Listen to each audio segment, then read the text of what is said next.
What is up, guys? Welcome to the ThinkComputers Weekly Tech Podcast. This is episode 434, and this week's episode is brought to you by Yeeyan. If you go to us.yeeyangaming.com, they have essentially like everything. They got it all. They have full systems. You can buy components. They kind of have everything. We visited them at CES, and they had quite a lot to show us and some stuff that's not out yet that was super cool. So definitely check them out, us.yeeyangaming.com. And of course, with me is my co-host, Ryan. What's going on? Not a whole lot. I just realized I think I wore this hoodie last week, but it's like cold, so it makes sense for me to wear it again. Are you like in the path of like the winter storm? Yeah, we got it like a couple days ago. Like they canceled school for my kids yesterday. Yeah, they had Monday off. Then Tuesday they canceled it because it was so cold, like wind chills and stuff, and like all the busing that happens and everything. Like they can't have kids wait outside for that, so they just canceled school. So, and we got like 1.5 inches of snow with that. I know other places got a lot more. We weren't supposed to get a lot of snow. We've had snow and ice on the ground though for almost 3 weeks now, which is wild for us here. But anyways, yes and no. Gotcha. Yeah, I haven't really been following the whole winter chill or whatever you want to call it. Only reason I know because like the inauguration was they moved it inside, and there was people were all talking about how cold it was. That's the only reason that I even you have the cold. Here we have fires. So it's true. There was actually it wasn't a crazy fire. Not like I don't believe any residential buildings caught on fire, but like an entire hillside caught on fire here in San Diego yesterday. So yeah, and then there's been like 2 or 3 other fires, not where I live in San Diego, but like in some other areas around San Diego. So it's yeah, I mean, like I said, considering what happened in LA, just hopefully nothing crazy happens here. Sure. I'll be trying to grab all my computer stuff and just, grab all the graphics cards and get out of here. Yeah. Talking about graphics cards, we do have a RTX 5080 here that we're going to be talking about on stream. We'll go over that. We have 2 really cool reviews this week talking about different products, and I should go grab the other one. I will go grab the other one before we get started. We have that to talk about. We also have RTX 5090 3D Mark performance. So that's going to give you an idea of what the 5090 can do. So we have that as well. Some new cases, some pretty interesting new cases, and one that definitely takes you back.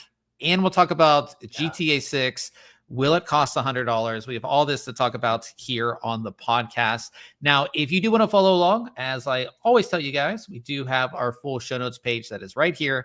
That is everything that we're going to be talking about this week. So you can go ahead and click through and get all of the information. Now, I'm going to go grab the first product. Ryan, if you want to talk about something real quick for like 10 seconds, I'll be right back. Yeah, I mean, we usually talk about this at the end of the show, but I'm excited to talk about it anyways. I bought last week, I think I talked about how I bought a 3D printer. Maybe it was the week before. I don't know, whenever it was. But I bought an add-on to my printer, and it should be here like this weekend. So I'm super excited. 3D printing is something I know nothing about. I thought it was super cool when, like, what was it, like 4 or 5 years ago they first started coming out, and it's been more than that. But like, I mean, not too long, less than 10 years ago. Yeah, I know. Like, I had some friends for 3D print me a couple little things and things like that. But it's just something that I just like haven't gotten into. I don't know why. Yeah, it's all right. Anyways. It definitely has some utility, and I do think it's super cool. I just had never, and like almost all of my other computer friends are all into, like you are, and some other people I know, like they're all into 3D printing. But 3D printing for me is, I don't know, just not something you're into. All right. I don't think I have the time. I think it comes down to the time. I think that's the biggest thing. Yeah. But we'll start with reviews this week. And when you hear the word capture card, right? Yep. Who do you think of? Elgato, Avermedia, that's kind of it, right? Those are the ones at the top of my mind. Those are the big players out there, right? Yep. Well, ASUS is getting into the capture card game with this little guy right here. This thing is very small.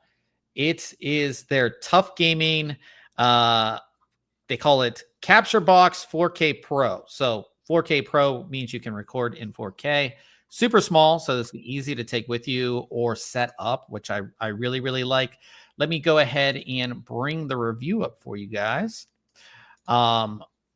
But this was actually a decent capture card. So the thing I always say when companies kind of go into a new space, there are the people who lead that space, just like you said, AverMedia and Elgato, and ASUS definitely needed to compete in that space. If they just put out a kind of product, and we've seen companies kind of put out products in a lot of categories, but this was actually really, really good. So first off, it has HDMI 2.1. So if you are recording from a console, you're definitely covered there. HDR video pass through, 4K up to 144 hertz, 2K 144 as well, and then full HD up to 240 hertz. And then you can stream and record directly from this, 4K 60, 2K 120, and HD 120 as well. And then it's just a single USB connection to whatever you're going to be recording to. So typically for like a lot of people, it's just like a laptop that they're going to use, but you can obviously connect into your PC. You can go ahead and do all of that. And like I said, it's very, very small. It's going to come with USB cable. It's going to come with your HDMI cable, and it's going to come with an audio pass-through because you do have audio on the front of it. So like I said, super small. It's in the tough gaming line, so it does have that sort of industrial look. On the front, you have two 3.5 millimeter jacks. One is going to be for your headset, and then one's going to connect into your controller if you are using, say, like an Xbox. You connect it right there to bring that audio over. And then on the back side, we have the rest of our connections, HDMI in, HDMI out, and then our Type-C for our USB. If you're wondering, the included USB cable is Type-C to Type-A. They do include a Type-C adapter. If, say, like your laptop only has Type-Cs, you don't have to worry about it or anything like that.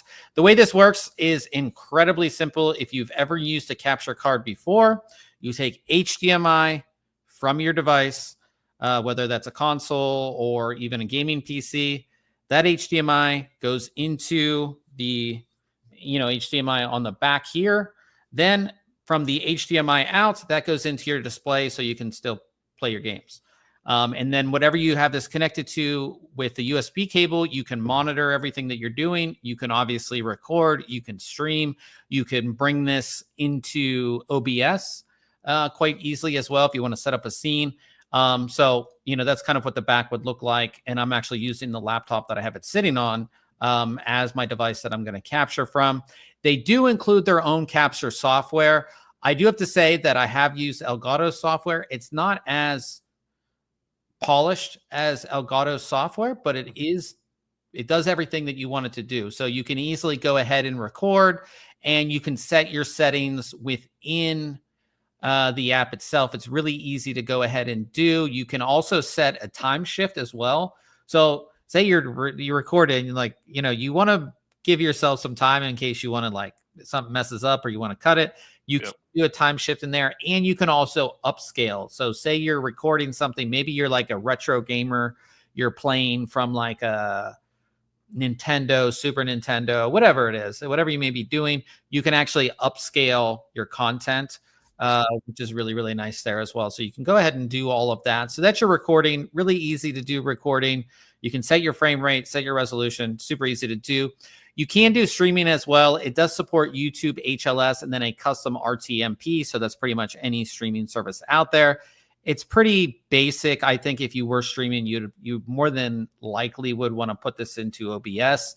And then you do get some audio control as far as like the input volume from your HDMI and the headphone and microphone jacks that are on it. Pretty easy there. There is some RGB lighting. Like you can see there's like this RGB lighting bar, but this is also an indication bar to tell you what's going on. Oops. Oh, cool. Awesome website. We've been having trouble with the website, and I've been back and forth with hosting on it. But anyway, so lighting control, you can set the lighting effect depending on what mode this is in. So say something happens, you can look over and identify what the lighting control actually does. And then as far as OBS goes, this just shows up as a device within OBS. So super easy to go ahead and add it to a scene. I didn't have any issues with it at all. No stuff. And when I was using this and I was actually playing a game, I didn't notice any stuttering on my end or anything like that. Everything was very smooth and it worked really, really well. And I really like this because it's super small. It is just a nice little small device that you can use to either capture video or you can stream or put into OBS and kind of do whatever you want with it. And that's the simplicity of it. For devices like this, I think there are people who are not computer people who are like, they just want to record their gameplay on a console or whatever, and they need something that's really easy to use. And I do think that this is super easy to use. I didn't have any issues with it at all. And it gives you all of the frame rates that you would want and the pass through that you would want as well. So 4K 60 as far as streaming and recording, that's kind of what you want. And then you can also do 4K 144 pass through. So if you are passing the HDMI through, you can still get that super fast refresh rate for gaming if you want to. So really nice. I think it definitely competes with what's out there from Elgato and AverMedia. And it's $209.99, right around the same price as you would get for an equivalent AverMedia or Elgato product. The only thing is, like I said, I think Elgato's software is a little bit more fleshed out. Some people won't even use the software on either of them because they're going to put it right into OBS and control everything that way. But it works, no problem. I'll probably be using this to record our BIOS videos going forward. Oh, nice.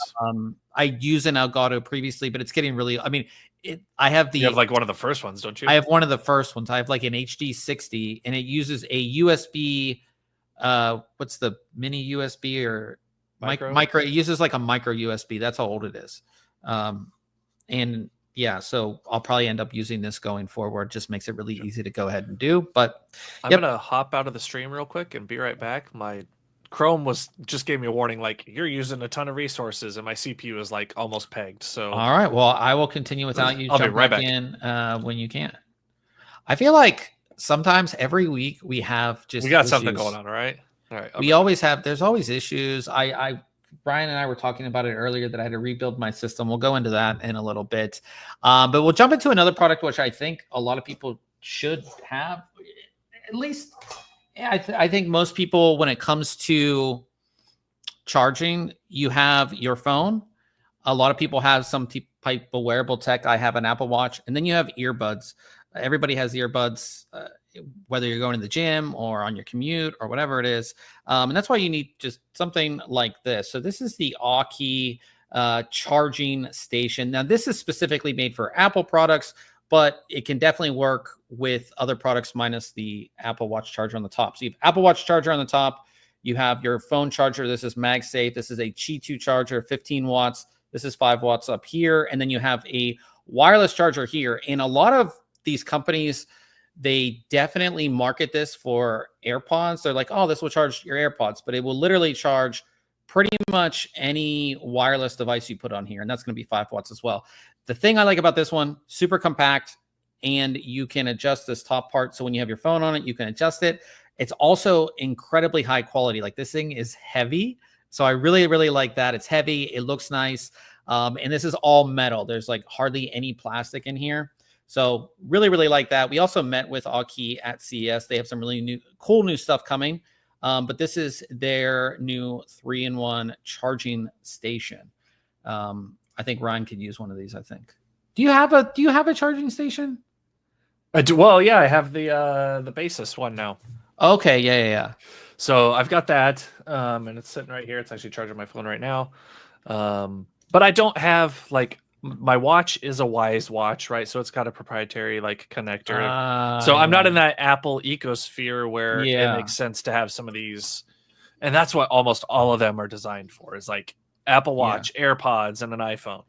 I'm just not in that ecosystem, so it doesn't make as much sense for me, unfortunately. Yeah, like I said, I think I guess, like I said, I am in that sort of minus. I don't have AirPods. I have these things, which is like, these were like $35, but they charge wirelessly.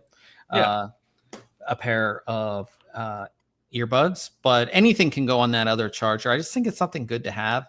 And it takes up less space. So like, I'm sure previously, like, you have to have your cable for your watch, and then you have to have a cable to charge your headphones, and you have to have a cable for your phone. You have all these, all these 3 cables. This is one cable to it, and then it's just a nice stand, holds everything really nicely. So like I said, I really like this. It just, like I said, it just makes sense for a lot of people. And yeah, I think this one is a good one. I would definitely recommend this one.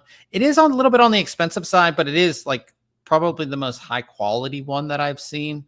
And here you can see, like, you can obviously, because it's MagSafe, you can put your phone sideways and do all that, and you can see everything charging on there. So it is $109.99, which puts it a little bit more on the more expensive side. But here's the thing, and so many companies especially on Amazon, do this. Like, you'll find one that looks a lot like this, right?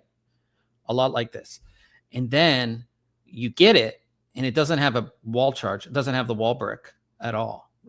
So you have to go out and buy a wall brick, or use the one that came with your phone. So maybe that's not a big deal, because maybe you have the one with your phone. But then on the top here, the Apple Watch charger, this, on some of them, like, this is empty. You have to use the one that came with the Apple Watch, which, like, and then you have to put the cable down through. Like, they trick you. The cheaper ones trick you. So definitely.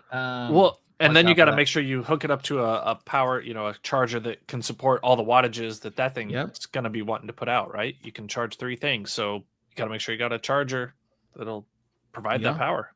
Yeah. So like I said, this comes with everything. You don't need to buy any extra cables. You're good to go out of the box. So I definitely like that. So check out the review if you are interested in that one. From there, we'll move on to Case Mod Friday. And I actually saw this build at CES. I don't know. Did you see this one? This was at the ASUS booth. I probably didn't then. Okay. Yeah, that place was like a madhouse. I mean, yeah, I was mad when we were there, and then you were there for a meeting without me because I was not there yet. Yeah. But yeah, it was a little crazy. So this is the Huracan STO, which is themed after the Lamborghini, which you can see right here. This is from Justin Chu. And this is pretty interesting. So this is done in that AlphaCool, what is it? The AlphaCool Apex Pro skeleton case. And then you can just see the level of detail on everything in here. That's like designed as like a caliper, or what do you call that? Yeah, brake pad. Brake caliper. Yeah, for the actual Lamborghini. I don't know if that's actually one. Like, I don't know if that's actually one, because I saw him on his Facebook. He was showing him building this, and he's like, all this came in, and I don't know if this is actually one or not, but it seems very big if it is. Like, yeah, you could be right. But in any case, this case I've seen a handful of builds in this case. This is one of the better ones, because a lot of them stick to the black that the case is. But this, with the blue and the sort of orange that sort of like obviously match the car here, it's just done really, really well. Yeah, I really like this. And it's like some things you barely even see. Like, here's like the res right here in the back that says STO on it. Like, there's just a lot of things you may not see, but it looked, this is it at CES. Like, it looked really, really nice sitting there at CES. So really awesome. Definitely go ahead and check this one out. Yeah, Justin does really, really good work, like really good work. So yeah, I like this one. Would you build in this case?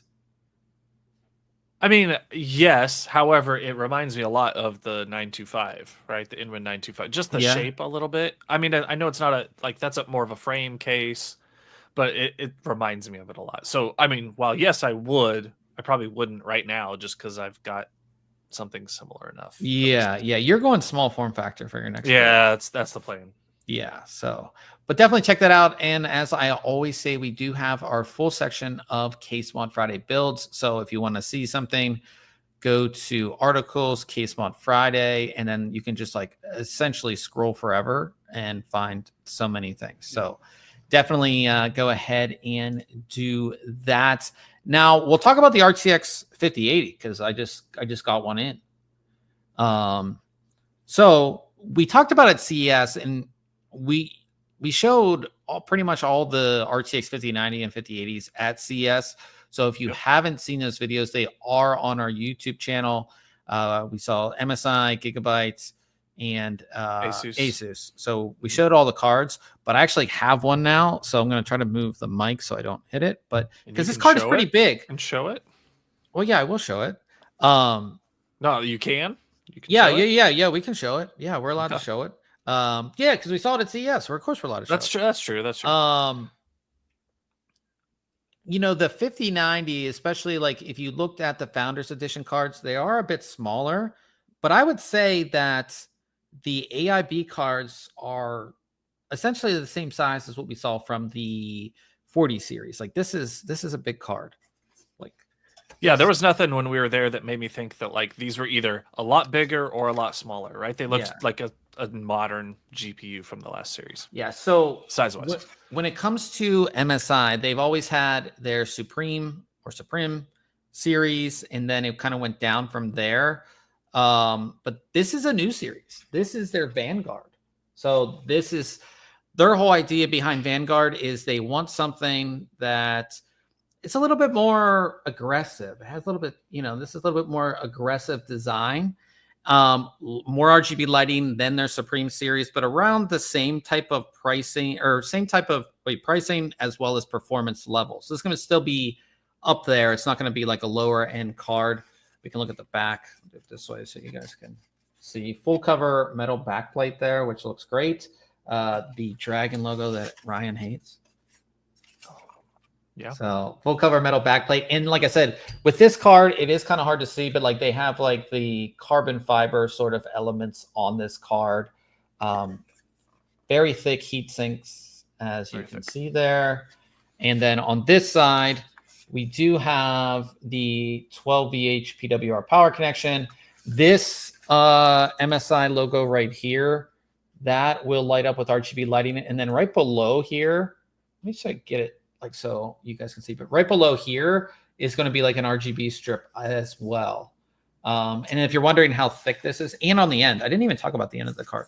The end, there's like that MSI sort of logo right there. That's also going to light up. So for everybody who does have the, most people these days who do have that front panel, tempered glass panel, you will get some lighting that shows. It's good to see. Like I think ASUS kind of started that with their Strix cards. Kind of on the end, you had that, and now you're going to see more cards kind of have that design. So really like the design. It is slotted for 2-slot.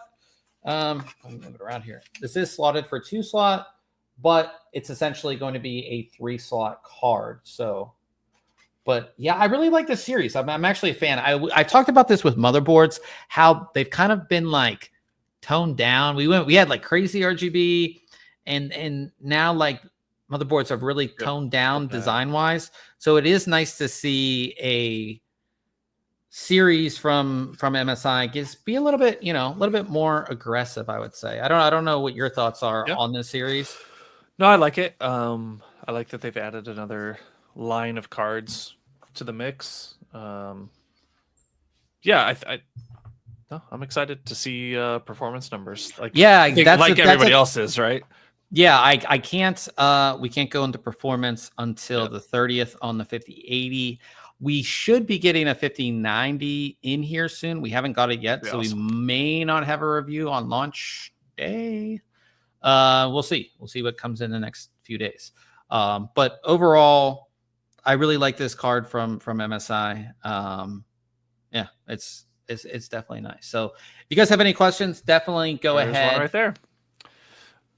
When are you going to give prices? We don't have prices yet. Yeah, we don't have prices. I don't have prices, unfortunately. But you could, like, if you look at it's kind of easy to maybe get an idea. Yeah. Like if you look at, so ASUS does have their new Astro series, which is going to be their top end card. But if you look, how much more expensive was the Strix than the MSRP card, right? How much more? So you can kind of guess. I don't think you're going to see anything like insanely crazy, like $1,000 more expensive or anything like that. But you can kind of guess where they're going to sit.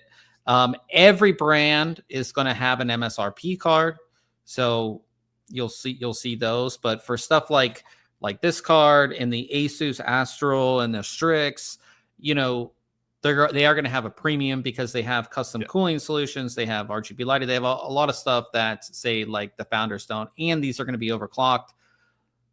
So you are going to have a price premium. But again, if you're we always say this too. I think for people who are very price conscious, get either a Founders or like we saw ASUS has the Prime. What was the one from MSI, their new one that was the entry level? You'd have to ask. Because in most cases, unless you're getting the highest overclock card that is very expensive, like the performance difference with the overclocks that we have these days is not crazy. You might get better cooling, but again, I think most people have systems where like it's not really going to matter all that much. And the cooling systems on the lower end cards still are good. Like you're never going to like, the card's never going to get so hot that it's just going to shut down. It's not going to happen. So that's what I say. I say, if you do have the extra money and you want a flashy card, all the brands are going to have that flashy card for you. Every brand's going to have a flagship, more expensive, card as well. And then every card's going to have that MSRP price entry level card. You're probably not going to get RGB lighting on it, but it's still going to do the job. And especially if you don't have a side panel, front panel window, get the entry level card because nobody's going to see it, I'd say. Yep, so agreed. So that's everything for the 5080. Again, guys, if you have any questions, shoot them in the live chat or ask us either in the comments or on social media. We are definitely around to answer questions. Just can't talk performance. Obviously, we can talk performance on the 5090 because performance, 3D Mark performance and Geekbench performance has been leaked for those. So we'll talk about 3D Mark performance first, because that's going to give you the closest kind of performance figures to games compared to like OpenCL and Vulkan. So average performance gain ranged from 30 to 41.7% across various tests. And if we look at these comparisons provided by video cards, you can see that definitely some nice performance. It's comparing against a 4090, a 4080 Super, and a 7900 XTX. And you can see pretty nice performance gain, right? Yeah. Over these in all of these tests. What are your thoughts on this? No, it's exciting. I like the jump over the 4090, right? We heard a lot of, it's going to be twice as fast as a 4090. We're not necessarily seeing that here. And I think a lot of people have to realize, and if you looked at the graphs that NVIDIA did provide, that double performance is with DLSS 4. That is exactly. Not, Yep. So, yeah, no, it's cool. You're like you said, what was it, 31 to 40%? Yeah, kind of averages there. That's a pretty good I don't want to say year over year, but like generation over generation improvement, right? That's more than a lot of times we expect. If we look at some of the tests, 3D Mark Steel Nomad, that at 4K, it was 53% faster. At 3D Mark Speedway at 1440p, it's 43% faster. And at Time Spy Extreme, which is at 4K, it's 30.8% faster. So definitely some. And the thing I don't think I think NVIDIA released a video today or yesterday talking about the design of the card and like the airflow and everything. The fact that last generation, the 4090 was a 4-slot behemoth big card, and they actually got it down to 2-slot is very impressive. Yeah. I wonder how much of that has to do with like the new board layout where it's kind of more centered in the card itself, and it's, you know, using some breakouts to do your connectivity and everything. I wonder how much of that's related to I savings. didn't have a chance because I've been testing graphics cards all day. But I didn't have a chance to watch that video and see. But NVIDIA did release a lot on the actual PCB design and a lot of stuff. So definitely check that out if you are interested. I think that for me is one of the more interesting things about this. Yeah, you know what I mean. Cool. Moving on from that, we have Geekbench and Geekbench tests with OpenCL and Vulkan, which did show performance as well. And we have those results here. 37% faster performance gain in Vulkan test and 15.8% faster in OpenCL. And this was like last week, January 17th. So what is today? 22nd. Yeah. So yeah, like I said, these aren't really indicative of gaming performance. Maybe Vulkan is a little bit, and that's where you're seeing that 37. OpenCL is not going to be optimized, I would say. So take that for what it is. But again, we do have some information on the 5090 as far as performance goes, which is good to see. Of course, we're a handful of days away from the actual review embargo. So moving on from there, this picture, which I'm going to show you here in a second, showed up online, and it begs a question. And we had this question, and we talked about this for quite a while. Are we going to get a Titan again? Will a Titan happen? You know, so this picture that I'm going to bring up here, this picture came up, and it shows a hidden PCB because they probably didn't want people, or whoever had this card doesn't want people to know that what card it was. It shows the NVIDIA chip. It shows two, and this is Blackwell because it's a GB202.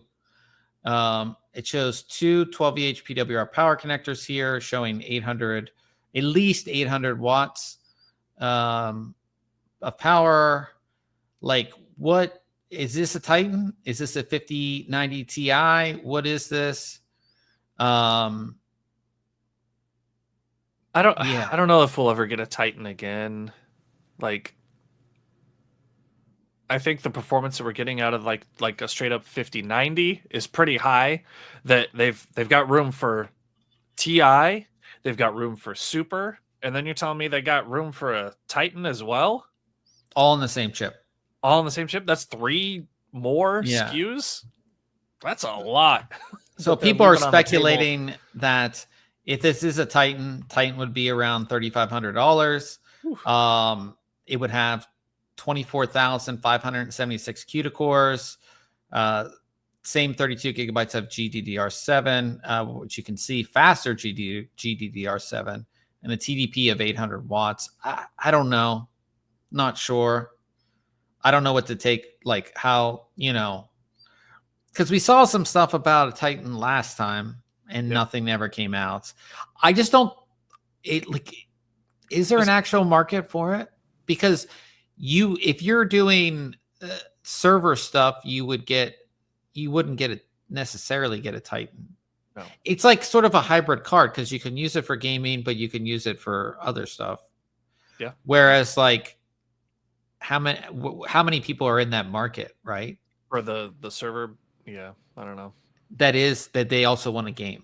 Like it's, right. You know, but there is a market for people who are like, I want the most expensive thing. Oh, of course, yeah. And they're going to be like, I have a Titan. So I don't know. I guess we'll see. We'll see what happens. See what, you know, if anything comes from that at all. But like I said, interesting to see. Sure. On the AMD front, which we've had all NVIDIA news this past week, not much from AMD. And I have to say that they kind of blew it at CES as far as graphics card goes. Everybody was waiting for the 9070 XT as far as official announcement, pricing, all of that. They didn't announce it. And now they say that it's going to come out in March. The launch time is going to be in March. Or by March, yeah. Yeah, by March. They're saying Q1, right? Like, yeah. So VP and GM of Ryzen CPU and Radeon Graphics, David McAfee, said that, you know, they're going to go on sale in March. Is that AMD reacting to, okay, you know, we have pricing for NVIDIA cards, and by March, you know, that 5070 should be available, 5070 Ti should be available and out so they can actually test it. Then they'll make their pricing. Then they'll be ready to launch because they're sort of reacting to NVIDIA. Yeah, that's the easiest thing they're going to be able to adjust, right? Like, it's too late to make changes to the hardware.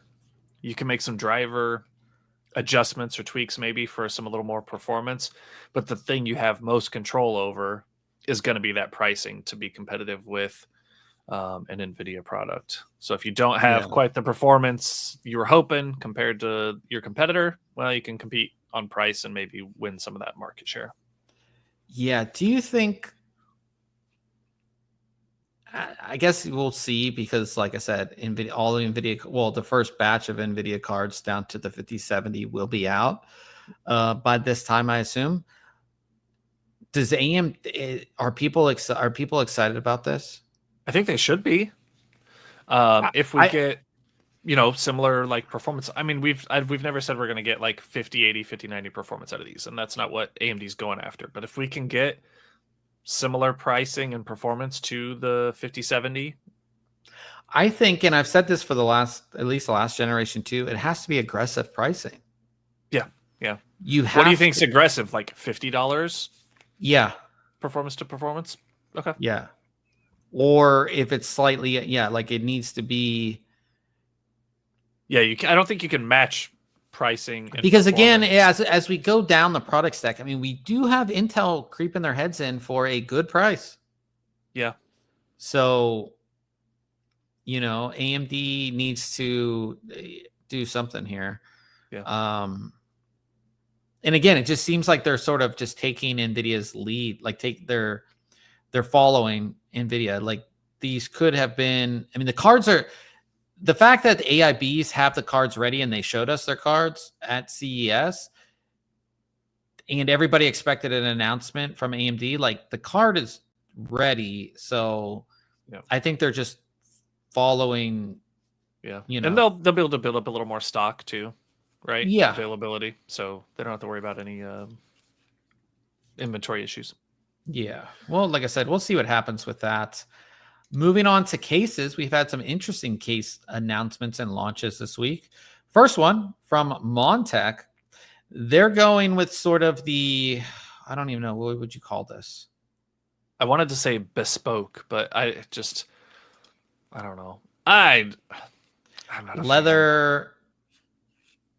Fan. Yeah, I mean, I'd be more of a fan if it didn't have the strap, I think. Yeah. Because I'm not carrying my case. I don't know. Whatever. It's not for me. I'm not the target audience. I think it's a cool looking case. I think if you're it is nice to see different designs. I have to say that. Sure.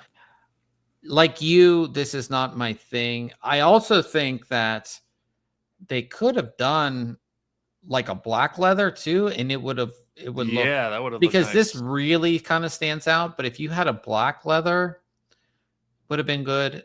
These are the Heritage PC case series from Montech.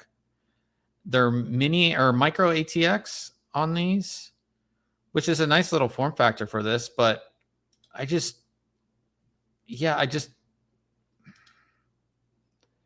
don't know. And honestly, on the white one, I would rather see wood, like a light wood, than this leather. That's me. And then on the black one, yeah, you can do like this leather, but it would be nice to see a black leather on it. Yep. But it is nice to see people, case companies kind of mess around with different materials, I'd say, and make something a little bit different than kind of everything that's out there. At least it's nice to see that we have a panel here that air can go through. Yeah, unlike that Antec. Yeah, so that's nice. Obviously, this is a bigger case as well than the Antec, but yeah. But yeah, interesting. Do we have pricing? So the normal, there's a Heritage and a Heritage Pro. I'm not exactly sure the difference between the two, but 89 and then 109. So not horrible pricing. Not terrible. Yeah. So if you're looking for a case that has some leather on it, that might be for you. We have a new Fantex case, their Evolve X2. They showed this at Computex initially, I believe. Now, what are your thoughts on this one? I like it. I'm usually a fan of Fantex for the most part. It reminds me of the Envy series of cases that they came out with a little bit. Just with some of the like the back of the case design, had some just cable routing and stuff. I like it. I like that wraparound glass there. It gets away from the side intake or exhaust, depending on how you have it set up, right? That we've seen with so many cases. They're doing the bottom to top cooling, right? Which I'm more of a fan of, because it's a more straight through cooling solution, right? Whereas you put those fans on the side and that air has to like hit the side panel and wrap around and turn, whereas like you're coming in through the bottom and out through the top, like straightforward. And you can see that this is like, it is raised off the ground. Right. Yeah. You're getting more than your normal case, and it has this sort of like base, which is nice. And you do, I don't know if it's going to ship with all of these fans or how that's going to work. But it does look nice. So $149.99 in the black, and then the white's going to be $159.99. I assume at that price it should ship with at least some fans, you would think, hopefully. I don't know. Oh yeah, I mean, that single piece of glass with those two bends in it is pretty. It says aluminum interior. I don't know if that's just and like some this piece. Built-in. Yeah, the top pieces and the bottom. Like, yeah, comes with some built-in lighting too. So like, I don't know if it will come with fans. All right. Yeah. Interesting. Yeah, I mean, I've always enjoyed Fantex cases. I think I like the design. I really like having. It does kind of feel weird to not have the side mounts, but I do think that it does look pretty good. So, yeah. And connections on the side, I definitely like that these days too, because like my case is sitting here. I'd rather have connections on the side than the top in most cases. So yeah, good stuff there from Fantex. And now we have a case. I sent this to Ryan, and I was like, I found you a new case, because we're waiting for the website to load, because again, we're having these issues. It's like, not very happy with our current host. So if you guys know any good website hosting, definitely let me know, because not very happy currently with our website host. And I don't know why we're having these issues either, but anyways, here's the case. This is the Silverstone FLP01. Retro inspired home theater PC chassis. What do you think of this? I like the look of it. I mean, I used to have, I still have the case actually, a home theater PC back before like streaming was a thing, right? Yeah. Fire up like Boxy or some other, OS and run it on there, and all your media was local on that machine. You'd have a bunch of hard drives in it. So I had one that looked kind of like a a stereo receiver or something. So I've always like enjoyed them. The retro look is kind of cool. It's not for me though. I've moved on, right? I don't want to see I don't want to have a computer to run my media streaming and PC. Yeah, Now because I've like got it either built into the TV or I've got a little Chromecast attached to it. All my media is somewhere else. This doesn't have to take up space and power and make noise.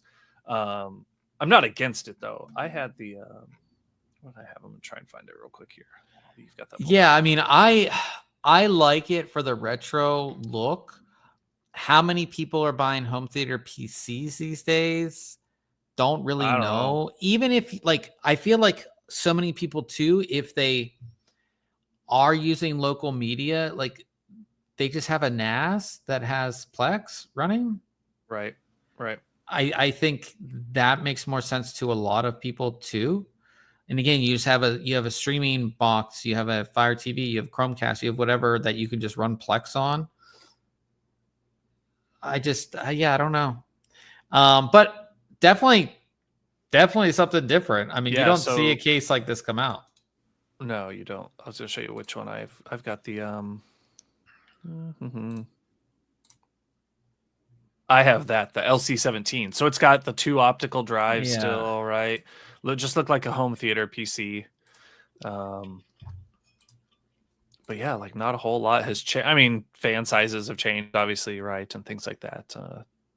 This thing's a heavy beast. I don't know why I still have it either. Like I remember the last home theater PC that I had was like ages ago, because as soon as like streaming became popular, and then again, you get into like building a NAS, you can run a Plex server on your NAS. You don't need this thing sitting in front. And then again, Fire TV has support for Plex, like I'm sure Chromecast or whatever else does. And you're like, why am I using a home theater PC that I have to like boot up, and it's like, you know, full on PC. And then to control it, you got to have like a wireless remote or a keyboard. And yeah, I had all that stuff. We've come a long way. Yeah, I've come very, very long way. So, but yeah, pretty cool there from Silverstone.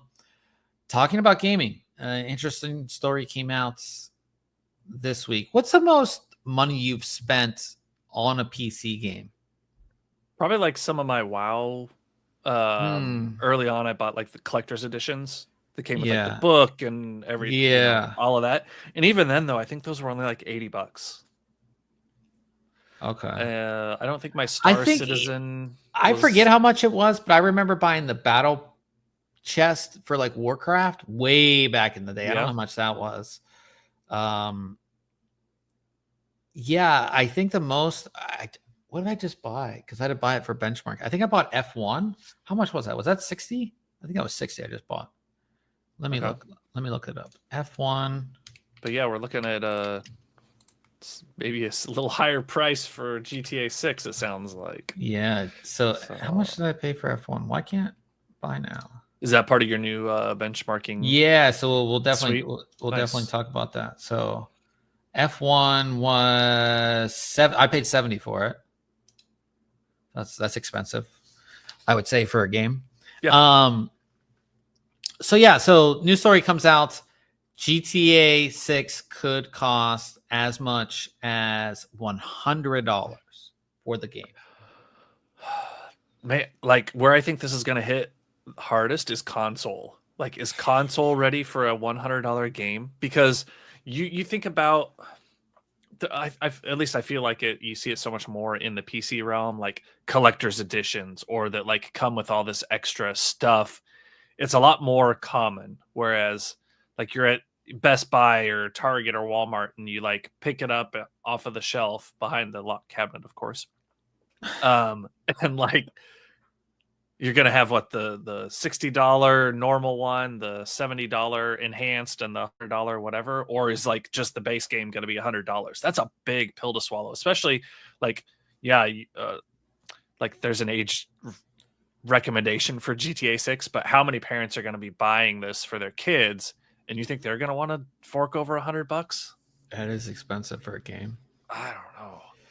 If you think about it, do you have enough storage on your console to install this thing too? Do you think GTA 6 will have as long of a run as GTA 5? I hope not. And the only reason I say I hope not is I hope that like they work on 7 sooner than they did 6, right? And how much? What do you think the total cost of the game will be? Like for Rockstar? Oh, I don't know. Because that kind like of for them to make it. Yeah. Who knows? Yeah. I mean, it's Pseudoscientist got to be like in the chat says they will pay it. I mean, I think now I pay it because like I'm not a kid and Right. I can afford $100, right? But I think Right. for a lot of people, yeah, especially like teenagers, like $100 is a lot. Yeah. I don't know. I mean, when this And like thing, you said, like so what does that make the collector's edition? 200? Yeah. Yeah. Or 150? And the thing is, when this thing goes for $100 and like breaks all sorts of records, like you gotta step back and start looking at other things. Like, so how bad is the economy, or how bad are you? You know, maybe people are saving for it and they splurge. You gotta have some entertainment.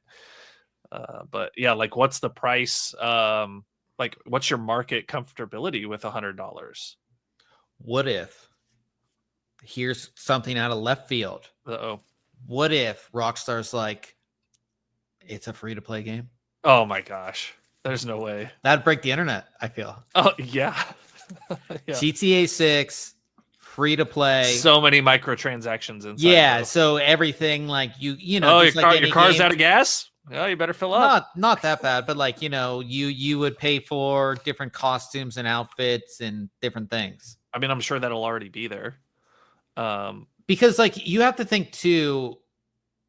Yeah, I mean the story is always good in GTA, at least previously, but like a lot of the continued play is all online stuff. Yep. So if they just make the normal game free, that would be amazing. I could never see this happening. No. But if it does, that'd be amazing. Yeah. $100, that's a lot. Maybe in like 5 years, if we're still doing the podcast, we'll be like, oh yeah, like 200. 200 is 200 a lot? Like, well, or you know what? Maybe they launched the game in tiers. Like, you can have just online mode, or you can have story mode, or you can have both, right? Like, maybe the 100 is for the full pack with everything. I don't know. We'll have to find out. Kind of like what Halo. I'm trying to think, because my son got Halo something on the Xbox and was able to play multiplayer, but if you wanted the story, you had to buy the story for it, right? So maybe something like that. Yeah, and you have to think too, since obviously GTA 5 came out, like the whole landscape of gaming has changed a lot. Yeah, with especially with microtransactions, but how games are played, what games are really popular, what games remain popular, online component, offline component, all that kind of stuff. So we'll definitely have to see, but $100, in my opinion, it's a lot for a game. I mean, but we'll see how things go on that. Moving on to what we have coming next week. I just showed you this graphics card right here. This will be a review coming later next week. Hopefully we'll be getting a 5090 into review as well. So definitely stay tuned for that. Also taking a look at a case from a company that's not necessarily known for cases, MSI. So this is their MagPano 100PZ, which is a very open big case right here. I have the white one. This is the black one that they're showing on the website, but big and open, has sort of like a curved glass here, or angled glass, not as angled as like a height Y60, but it's there. It makes the front a little bit different. So I'll be taking a look at that, and it's like around $100, I think, which isn't a lot. That's not bad. Yeah. Supports back connect motherboards and all that kind of stuff. So I'll have that for you next week as well. Talking about next week, we are going to be doing the podcast on Thursday, not on Wednesday, because reviews for graphics cards come out on Thursday, and we want to talk about it with you guys. We don't want to have to wait a week to tell you about it. So definitely stay tuned for that. Question of the week this week: is there less hype around the RTX 5090, maybe compared to like previous NVIDIA launches? I don't think so. I mean, I think leading up to it, there was the biggest hype I saw was like pricing. Everybody was like really worried, I think, that we were just going to get blown out of the water with it. But I don't think there's less hype. I think there's more now that we kind of have an idea how much performance we can see over previous generation. But I don't think there's less hype by any means. Yeah, I think it's around the same. I don't know. Sometimes I just feel like there's just not as much excitement.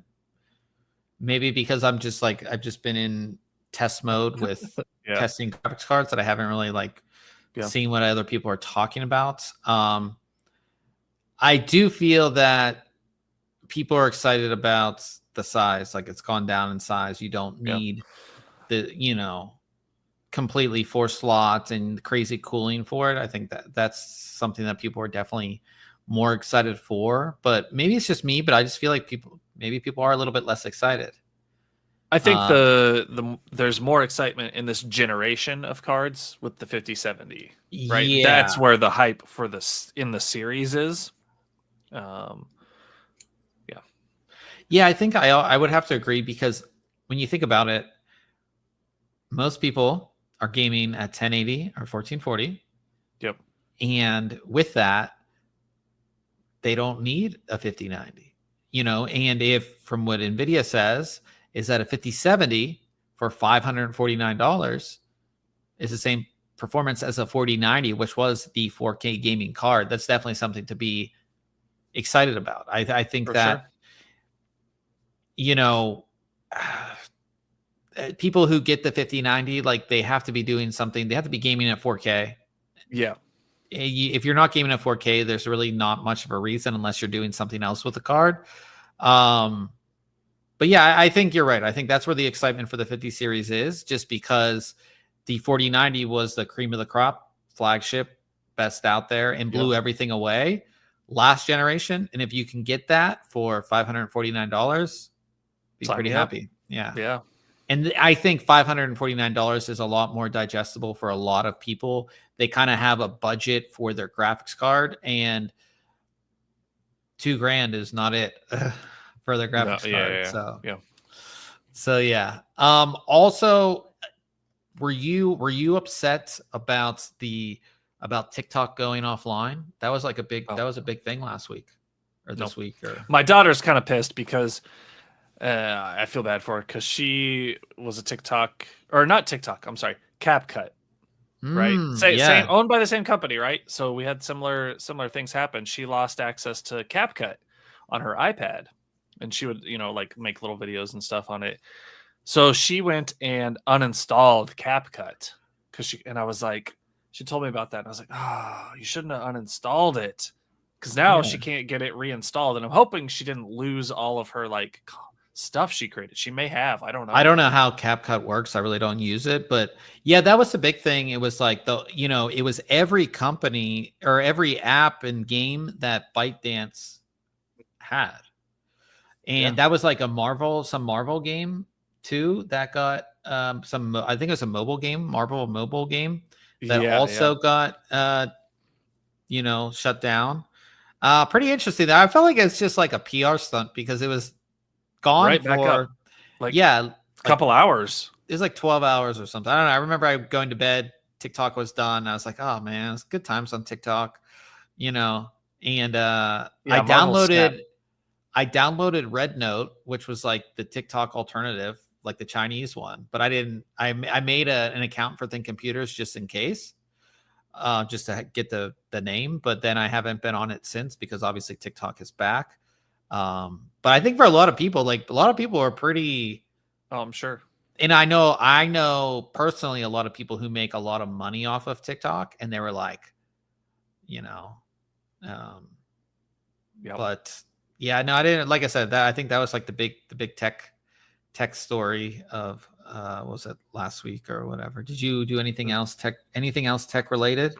No, I mean, I talked about it a little bit at the beginning of the show. I ordered the 4-color or 4-spool add-on for my 3D printer. So I'm gonna have to get you 3D print me some stuff. Yeah, what you need? I need like things to put in, like I'll tell you about like stuff to organize. Oh yeah, you were saying something about some SSDs or something. Yeah, organize some SSDs and some other stuff. I've been testing graphics cards because we're obviously getting ready for RTX 50 series launch. Yep. Redid the entire test system. So our graphics card test system was a Core i9 12900K. We've had that system up running for multiple, at least 30 and 40 series graphics cards. So updating it to the latest, the latest and greatest. So it's a Core Ultra 285K now, 8200 megahertz DDR5 in there. Has everything. It's like the best system for testing graphics cards that we have. So I've been doing that, and I've been retesting everything. All new test suite. So I had to spend like $300 on games, like to run these benchmarks and stuff. So it's been busy. I still have. I'm through all of the NVIDIA cards for them. I have like one more NVIDIA card to do, and then I'm going into the AMD cards that I have on hand. So lots of testing, lots of benchmarks. But we will have RTX 50 series stuff for you guys. So definitely stay tuned for all of that. Oh, I also redid I bet like the last 2 weeks, I could not play games on this computer. Yeah, you couldn't. Yeah, Ryan was upset. I think it came down to my SSD was like maybe going bad. I haven't even had time to test it. I just pulled it today. So I did two things. One, I pulled the SSD out, replaced it with another NVMe drive, completely uninstalled Steam, reinstalled Steam, played Apex today. It ran fine. But at the same time, because I have to test the 3090 that was in the system, I put a 4070 Ti Super in here, and I don't have any issues. So so we'll see. We'll see if we have any issues tonight on our gaming stream. Yep. But yeah, so definitely happy that everything works. I was really upset because like I couldn't figure out why I was getting all these errors within Steam and then DX errors and all this stuff. So hopefully we have it all figured out because we are going to be running our gaming stream. So our gaming stream is over on Twitch, twitch.tv/ThinkComputers. Ryan runs that stream and he will have that stream up. I assume we're playing Apex. Yep. Yeah, so we're playing some Apex Legends. So if you want to continue to hang out, head on over there. Again, twitch.tv/ThinkComputers. We will see you guys next week. And again, as a reminder, we will be doing the podcast on Thursday. So we'll be doing the podcast on Thursday. So we'll see you guys then.